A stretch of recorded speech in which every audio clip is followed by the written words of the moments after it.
اس کی دوستی سے سب سے بڑا نقصان ہوا کیا؟ وہ کہتا ہے لقد اضلنی عن الذکر، مجھے اس بندے نے ذکر سے روک دیا تھا، ذکر سے روک دیا تھا۔ قیامت کے دن یہ خود جو جہنم میں جا رہا ہے وہ کہے گا کہ مجھے اس نے ذکر سے روک دیا تھا۔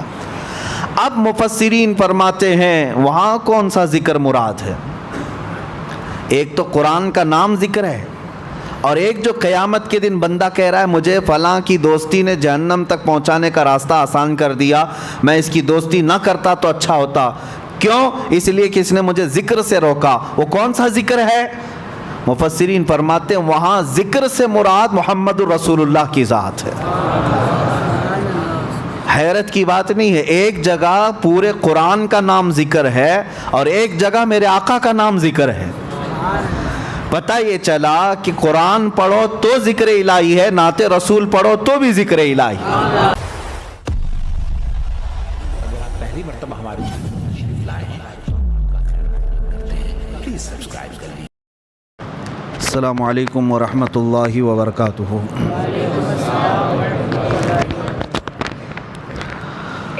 الحمد للہ وکفا وسلام علی حبیبہ المصطفیٰ، اما بعد فاعوذ باللہ من الشیطان الرجیم، بسم اللہ الرحمن الرحیم۔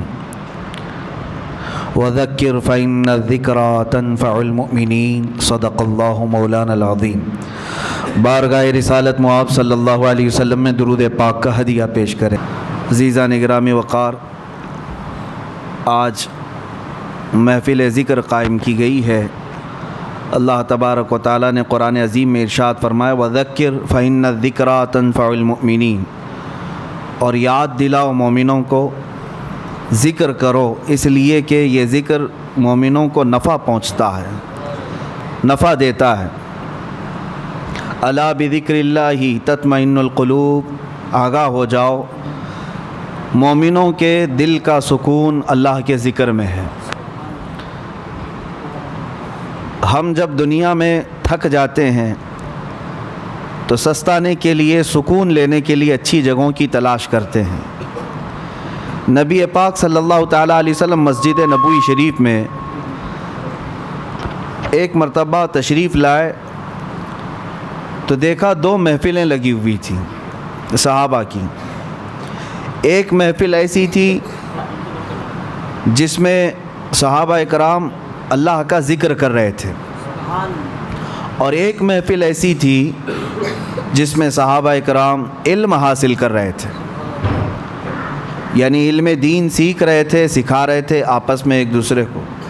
نبی پاک صلی اللہ تعالیٰ علیہ وسلم جب وہاں سے گزرے تو اپنے ساتھ ایک صحابی تھے، ان سے ارشاد فرمایا جب تم اللہ کے باغیچوں کے پاس سے گزرو تو کچھ پھل کھا لیا کرو، جب تم اللہ کے باغیچوں کے پاس سے گزرو تو کچھ پھل کھا لیا کرو۔ صحابہ اکرام نے عرض کیا یا رسول اللہ، اللہ کے باغیچے کیا ہیں اور پھل کیا ہے؟ نبی پاک صلی اللہ علیہ وسلم نے فرمایا مسجد میں لگی ہوئی یہ محفل اللہ کے باغیچے ہیں، اور جو یہاں سے گزرا یا اس میں شرکت کیا گویا کہ اس نے اللہ کے باغیچوں میں سے پھل کھا لیا۔ اللہ کے ذکر کی مجالس صحابہ اکرام رضوان اللہ تعالیٰ علیہ مجمعین سے لے کر آج تک چلی آ رہی ہیں۔ تقریر اپنی جگہ پر، نعت اپنی جگہ پر، لیکن اللہ کے ذکر میں جو اثر ہے وہ کسی چیز میں نہیں ہے۔ اور پورا قرآن کیا ہے؟ پورا قرآن کا ایک نام پتہ ہے آپ کو؟ قرآن مجید بھی آپ کہتے ہیں، قرآن کریم بھی، لیکن خود قرآن میں قرآن کا نام کیا آیا ہے؟ کئی جگہ پر تو اللہ نے قرآن ہی لفظ استعمال یعنی ارشاد فرمایا ہے قرآن، لیکن ایک جگہ اس کا نام الگ آیا ہے، انا نحن نزلنا الذکر، بے شک ہم نے ذکر کو نازل کیا ہے۔ یہاں جو ذکر ہے یہ قرآن کا نام ہے، یعنی پورا قرآن ہی اللہ کا ذکر ہے، اس کو ذکر کے نام سے یاد کیا گیا۔ قرآن پاک کا ایک نام ذکر ہے، وَإِنَّا لَهُ لَحَافِظُونَ، جو قرآن کی حفاظت کے لیے سب سے بڑی آیت ہے۔ اللہ نے جو وعدہ فرمایا ہم نے قرآن کو نازل کیا اور ہم ہی اس کی حفاظت کریں گے، تو یہ جو آیت ہے اس میں قرآن کا نام قرآن نہیں آیا، ذکر آیا ہے، ذکر ہے۔ اور آپ کو میں بتاؤں اس ذکر کا لفظ کتنی جگہ پر قرآن پاک میں آیا.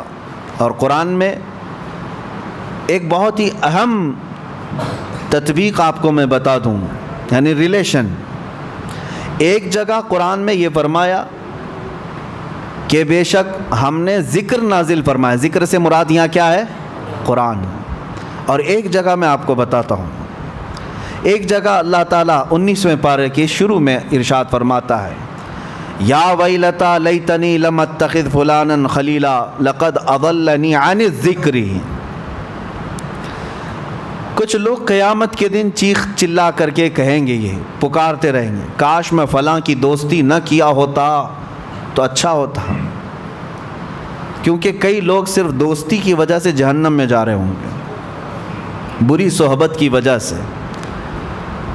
لیکن وہاں پر جو بندہ یہ کہے گا یا ویلتا لیتنی لم اتخذ فلانا خلیلا، فلاں کو میں دوست نہیں بنایا ہوتا تو اچھا ہوتا، تو وہ دوست اس کو کیا کیا تھا ایسا دنیا میں جس کی وجہ سے وہ وہاں واویلا مچا رہا ہے قیامت کے دن.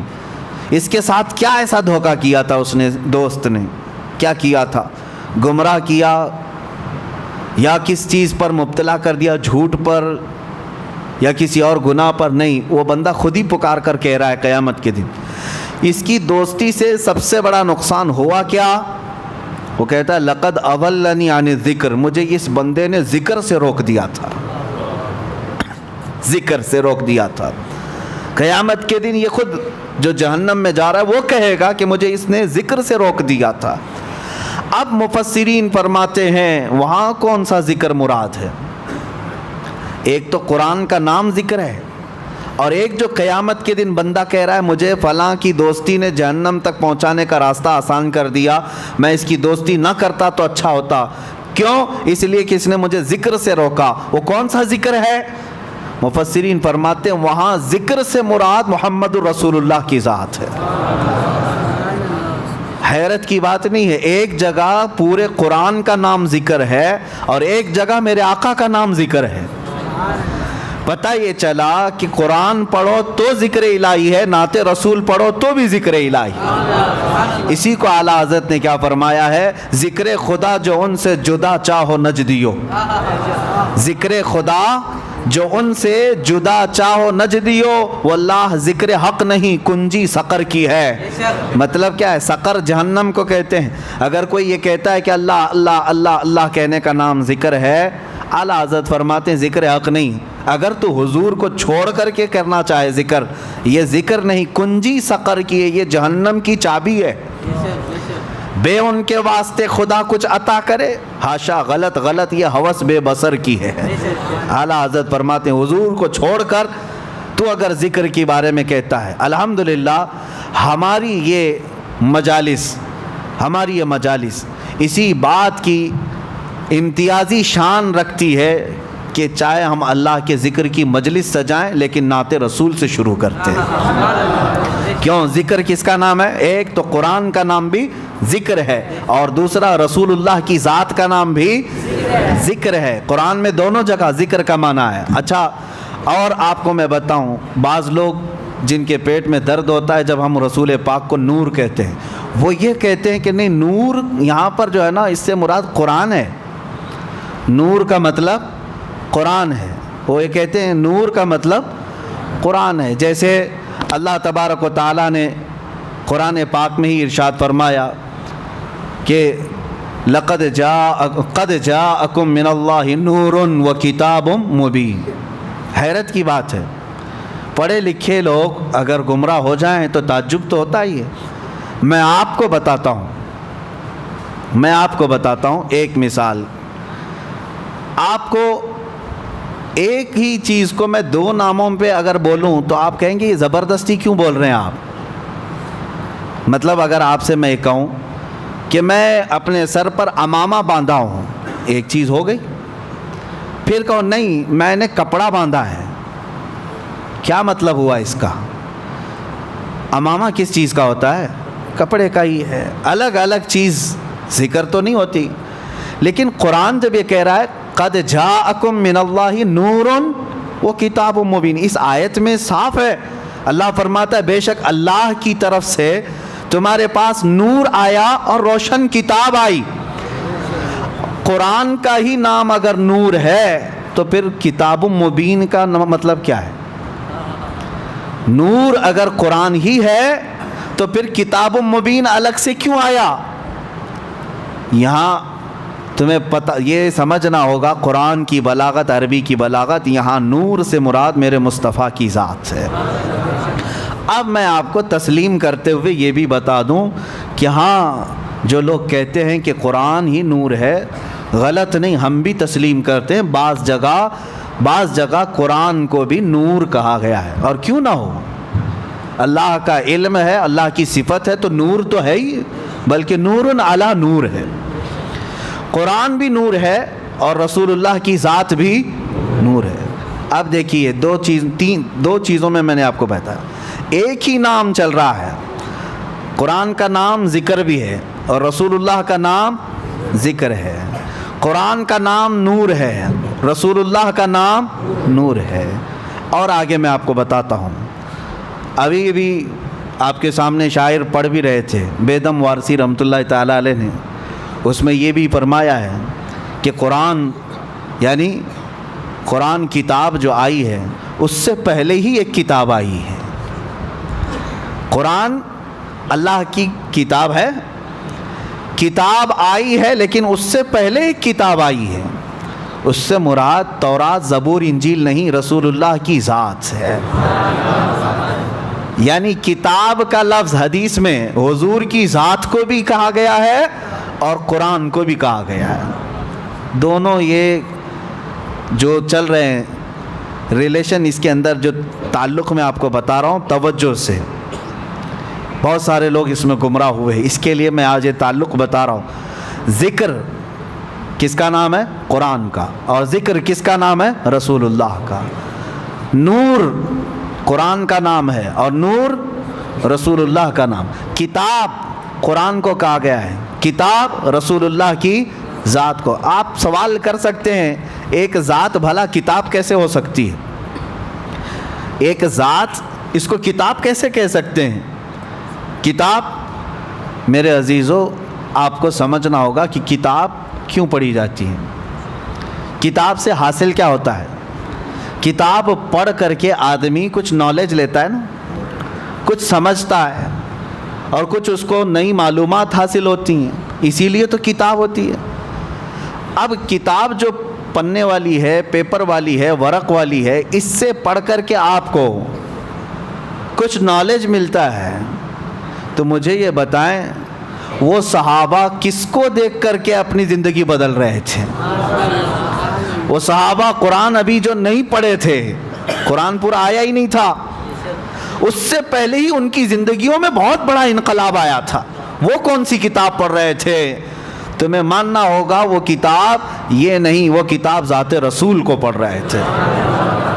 کتاب دونوں نام ہو گئے، دونوں نام ہو گئے۔ اب آئیے اور ایک میں کمبینیشن بتاؤں، سب سے پہلے کون پیدا ہوا دنیا میں؟ سب سے پہلے کیا پیدا ہوا؟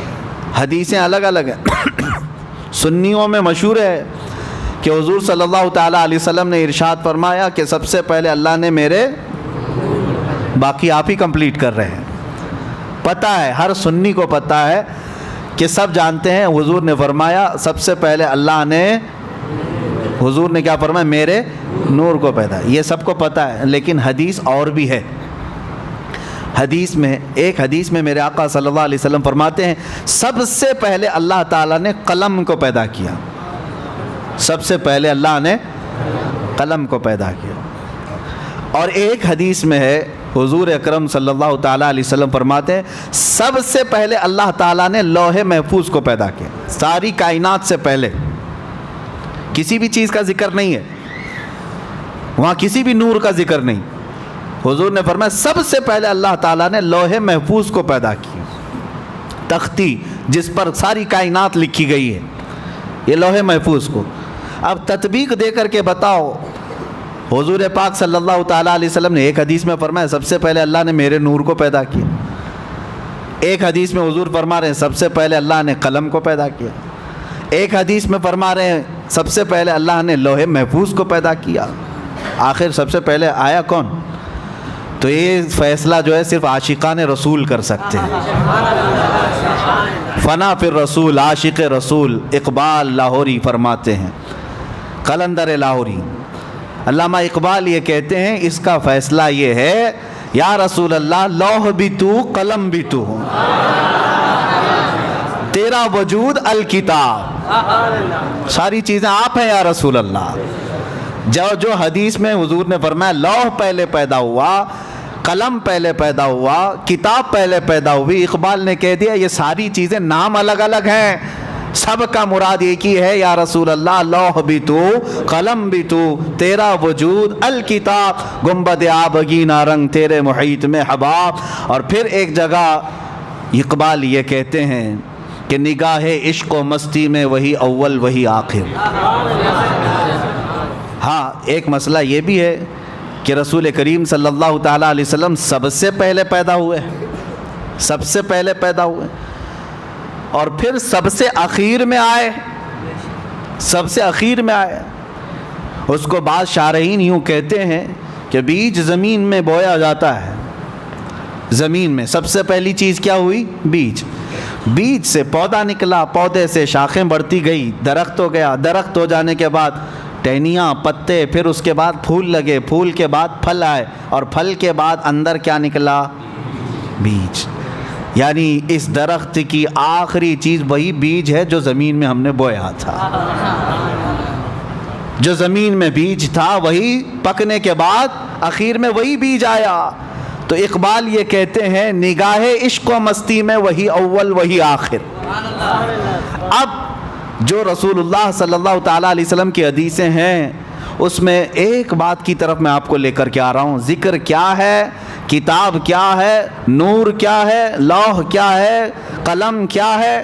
اقبال کہتے ہیں نگاہ عشق و مستی میں وہی اول وہی آخر، وہی قرآن وہی فرقان وہی یاسین وہی طٰہٰ، سب ذات رسول اللہ صلی اللہ تعالیٰ علیہ وسلم کی طرف ہے۔ بہرحال میرے عزیزو، ذکر الہی میں اگر نبی پاک صلی اللہ تعالیٰ علیہ وسلم کا ذکر نہ ہو تو پھر وہ ذکر کی مجلس ہی نہیں ہے، ذکر کی مجلس ہی نہیں ہے۔ اور اگر کوئی پہنچا ہوا آدمی دعویٰ کرتا ہے کہ فلاں بہت پہنچے ہوئے ہیں، اللہ والے ہیں، اور ان کے اندر شریعت ہے ہی نہیں، میرے آقا صلی اللہ علیہ وسلم کی محبت ہے ہی نہیں، تو سمجھ لینا کہ وہ کھلا شیطان ہے۔ چاہے وہ تمہارے سامنے شعبدہ بازی کر کے دکھائے، جس کو تم کرامت سمجھتے ہوں گے، آسمان میں اڑ کر کے دکھائے، پانی میں چل کر کے دکھائے، اگر میرے مصطفیٰ کی محبت نہیں تو وہ شیطان ہے، وہ شیطان ہے۔ کیوں؟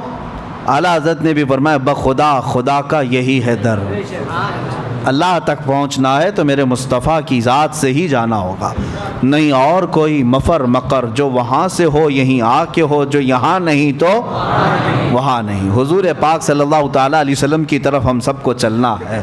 عزیزان گرامی وقار، میں تقریر کی غرض سے نہیں بیٹھا، مجلس ذکر ہماری قائم کرنی ہے، اس سے پہلے دلوں کو گرم ہونا بھی ضروری ہے، اور ہمیں پتہ ہے سنیوں کے دل گرم ہوتے ہیں تو نام مصطفیٰ سے ہوتے ہیں، اور جب تڑپ پیدا ہو جائے میرے مصطفیٰ کی محبت کی تو دل جب کھل جاتا ہے اور اللہ کے ذکر کی برکتیں اس میں اترنے لگتی ہیں۔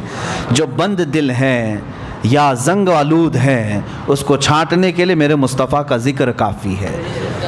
جس کے سینے میں محبت مصطفیٰ ہو وہ یاد آتے ہی اس کا دل مچلنے لگتا ہے، دل دھڑکنے لگتا ہے، اور جب دل دھڑکنے لگے تو اس گرما گرمی میں ہی اسے سب کچھ دیا جاتا ہے۔ آپ کو پتہ ہے بہت ساری چیزیں نقش کرنے کے لیے تپانا پڑتا ہے، ہاں سونے کو نقش کرنے کے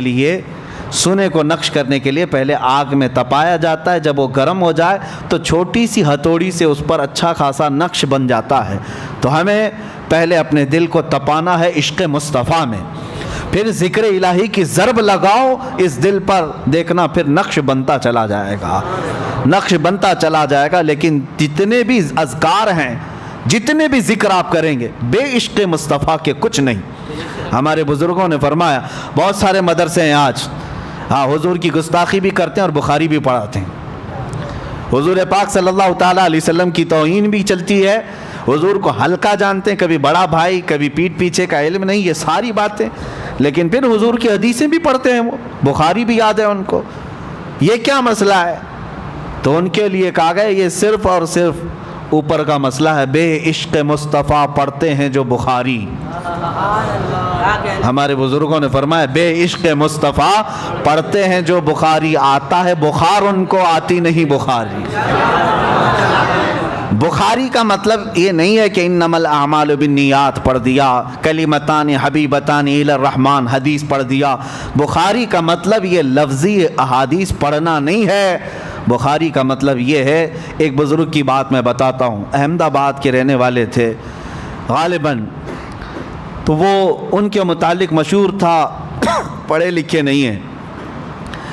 بہت سارے لوگ یہ سمجھتے تھے، وہ جذب کے عالم میں رہتے تھے، پرانے کپڑے، پراگندہ بال، ذکر الہی میں مشغول.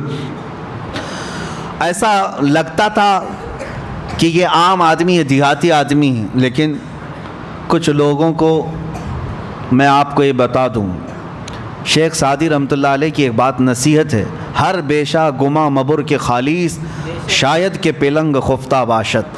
ہر جنگل کو خالی مت سمجھ لینا، کسی جنگل میں شیر سویا ہوتا ہے. ہر جنگل کو خالی مت سمجھنا، یہ شیخ سعدی رحمۃ اللہ علیہ نے فرمایا. ہر انسان کو ایرا غیرا نتھو کھیرا مت سمجھ لینا اس کے ظاہر کو دیکھ کر. ہاں ارادت ہو تو دیکھ ان کو ید بیضا لیے بیٹھے ہیں اپنی آستینوں میں. کچھ فقراء، کچھ قلندر ایسے ہوتے ہیں. تو یہ درویش جن کے بارے میں بتا رہا ہوں، اللہ والے تھے، ذکر الہی میں رہتے تھے، لیکن مدرسے میں پڑھنے والے طلباء اور کچھ علماء وہ مذاق بھی اڑاتے تھے. لوگ خامخواہ پیچھے چلتے رہتے ہیں اس بوڑھے کے، کیا آتا جاتا تو کچھ ہے نہیں. تو ان لوگوں نے سب لوگوں کو الگ الگ ورگلایا بھی. ایک دن لوگوں نے کہا نہیں بابا اللہ اور اس کے رسول کا ہی ذکر کرتے ہیں. کہا کچھ نہیں ہے، پڑھے لکھے نہیں ہے وہ. تو یہ باتیں بہت پھیل گئی. تو ایک دن اس درویش کے پاس کچھ طلباء آئے، کچھ علماء آئے. کہا کہ بابا جی ہم آپ سے بہت متاثر ہیں، انسپائر ہیں آپ سے بہت زیادہ، اور ہم آپ کی بڑی عزت کرتے ہیں. ہم آپ کو اپنے مدرسے میں مہمان بلا کر کے لے جا رہے ہیں، آئیے. توہین تھی. مدرسے میں لے آئے اور سیدھے مسند پر بٹھا دیے جہاں بخاری شریف پڑھائی جاتی تھی. جو شیخ الحدیث بیٹھتے تھے کہا کہ بابا جی بیٹھے، ہم آپ سے فیض اٹھانا چاہتے ہیں، بخاری شریف پڑھائیں. وہ ڈھکوسلے پیر نہیں تھے جو لوگوں کے چورے پر اپنی زندگی گزارتے ہوں، وہ فنا فی اللہ تھے. یہ اور بات ہے کہ ظاہراً ان کے خد و خال غریبوں سے نظر آتے تھے. بیٹھے کہا کہ بیٹا میری یہ مجال نہیں ہے، یہ میرا میدان نہیں ہے، مجھے اس سے دور رکھو. انہوں نے کہا نہیں، بڑا چرچا آپ کا ہے، آج آپ کو بخاری پڑھانا ہی، بخاری پڑھانی ہے. بہت ضد کیا، اصرار کیا تو انہوں نے بخاری شریف کھول دی. سارے طلباء بھی تھے، علماء بھی تھے، بڑے بڑے علماء بیٹھے ہوئے تھے.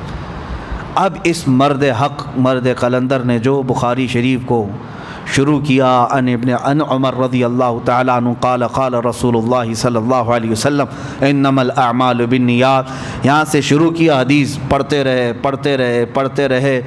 بخاری شریف کی حدیثیں ایک جلد، دو جلد، تقریباً کئی ہزار حدیثیں ہیں. جا کر کے آخری حدیث کلمتان حبیبتان الی الرحمن خفیفتان علی اللسان ثقیلتان فی المیزان سبحان اللہ وبحمدہ سبحان اللہ العظیم، بخاری شریف کی ختم تک پہنچ گئے. حدیث روایت کے ساتھ، سند کے ساتھ، صحابہ کے ناموں کے ساتھ پوری حدیثیں. میرے عزیزو یہ گھنٹے دو گھنٹے کی بات نہیں، پوری بخاری پڑھنے کے لیے کم از کم میں فاسٹ بھی پڑھوں، قرآن کو سنانے کے لیے 30 دن لگ جاتے ہیں. بخاری شریف اس سے بھی زیادہ ہے. قرآن شریف میں 30 پارے ہیں، تلاوت سے ہو جائیں گے. بخاری شریف میں سندیں پڑھتے پڑھتے وقت ہو جائے گا. اگر اسی طرح 1 گھنٹے کی تراویح کا معاملہ ہو تو بخاری کو سنانے کے لیے 2 مہینے لگ جائیں گے. انہوں نے ایک مجلس میں پوری سنائی، سب کپڑے پھاڑنے لگ گئے، چیخنے لگ گئے، چلانے لگ گئے. اور اس کے بعد وہ اپنا عصا اٹھائے اور کھڑے ہو گئے.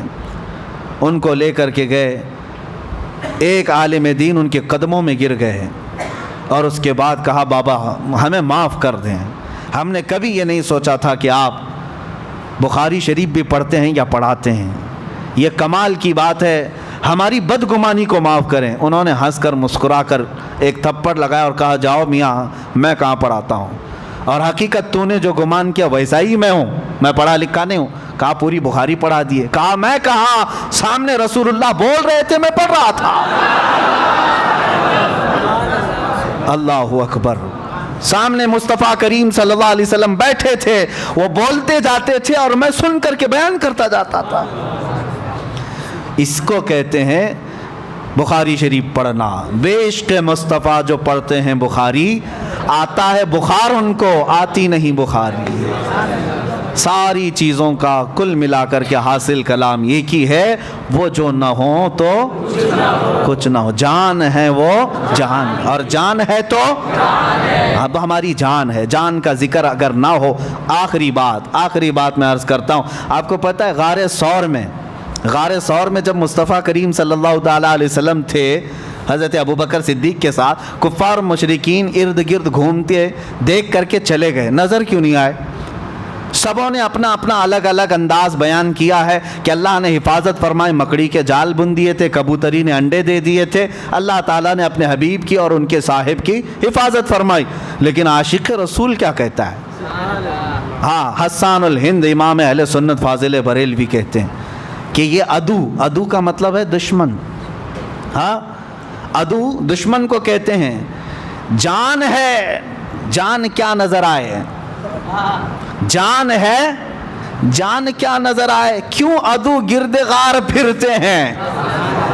اعلیٰ حضرت فرماتے ہیں یہ دشمن غار کے ارد گرد کیوں پھر رہے ہیں؟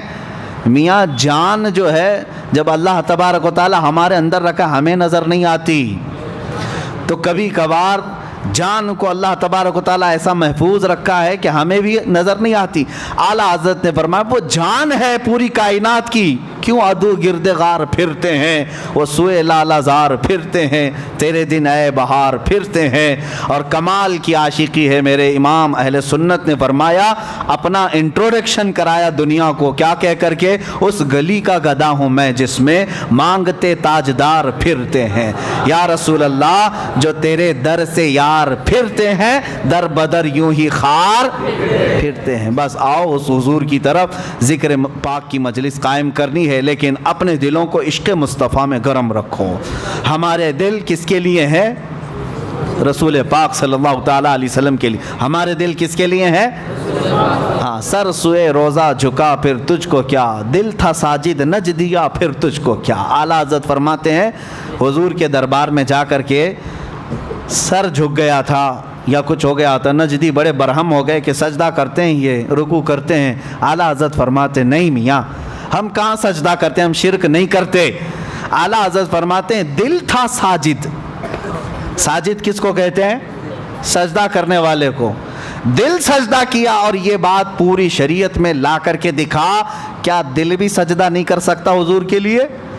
ہاں، جو سجدہ حرام ہے، جو سجدہ شرک ہے، وہ پیشانی کا سجدہ، پیشانی کا سجدہ حرام ہے، سوائے اللہ کے کسی کو نہیں کر سکتے، اور عبادت کا ہو تو شرک ہے۔ لیکن دل اگر سجدے میں چلا جاتا ہے، دل جھکا ہے، تو اس کو پیشانی جھکانے کی ضرورت نہیں۔ اگر رسول اللہ کی بارگاہ میں دل جھکا ہے، اعلیٰ حضرت فرماتے ہیں دل تھا ساجد نج دیا پھر تجھ کو کیا۔ اور مفتی اعظم ہند رضی اللہ تعالیٰ عنہ یوں فرماتے ہیں لوگوں تم صرف ہمارے ظاہر کو دیکھتے ہو، ادھر جھک گئے ادھر جھک گئے، حقیقت میں ہم سجدے کے لیے نہیں جھکتے ہیں، سجدے کے لیے نہیں جھکتے ہیں۔ سنگے در جانا پر کرتا ہوں جبیں سائی۔ جبیں سائی کس کو کہتے ہیں؟ سر جھکا دینے کو۔ ہاں، میرے مصطفیٰ کے دربار پر سر جھک جاتا ہے، اس کا مطلب سجدے کے لیے نہیں۔ سنگے در جانا پر کرتا ہوں جبیں سائی، سجدہ نہ سمجھ نجدی سر دیتا ہوں نذرانہ۔